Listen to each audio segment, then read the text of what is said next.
Welcome to another video from Charis Ministries. We're glad that you're able to join us today. Our passion is to see people trained, equipped and developing for ministry. This is part 2 of the video where we're looking at the idea of building a team ministry together.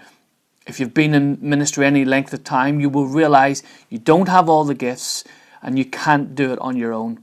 So you're going to need to build a team around you, whether that's volunteers or paid members of staff. You're going to need good people around you in order to fulfill your calling. So we looked at some issues surrounding that. We've suggested 5 things that we need to look at. And in the previous video, we looked at the first one, the issue of character. That's our building block. That's our foundation. And we give you 5 questions that will come on screen in a moment to help you discern a person's character and heart.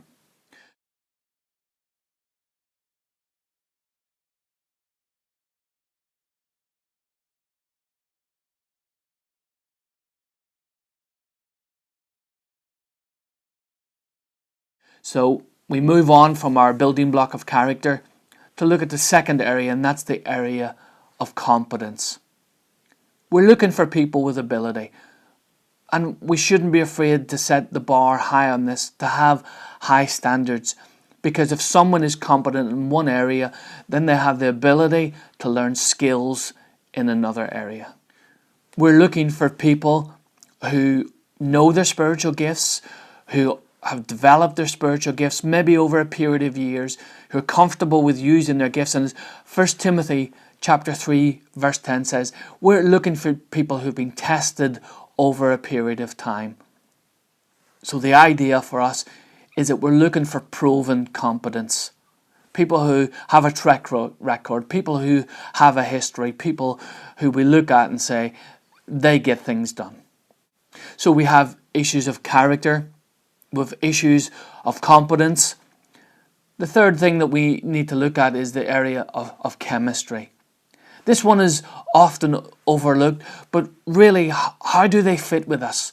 How do they fit relationally in our team? Do we actually enjoy being with them? Do we enjoy spending time with them? Do they have a positive emotional effect on us when they come into the room? Don't overlook this one, because if they don't have that effect, if we don't enjoy their company, then we're going to struggle, because most of ministry will be spent in team with other people, with groups of people. So if we're going to build a team and spend time with them, we need to actually like them. We need to enjoy time. There has to be that fit. And it doesn't mean they necessarily agree with everything we say, but is there that fit together? Is there that chemistry that we can work together well? The fourth thing we need to look at in terms of building a great team, after character, after competence, after chemistry, is culture. Now that can be a hard one to define for many people, but your organization, your church, your ministry will have its own culture. In Charis Ministries, we believe in taking godly risks. We're happy to pioneer new areas. We're happy to try new things in order to communicate the gospel, in order to equip and reach other people. We also believe in working across different denominational boundaries. We're not stuck in one denomination. And so those are some of the things that help us define our culture. And you will have those things even if they're not written down. So what is the culture of your organization? Define it, write it down, look at it.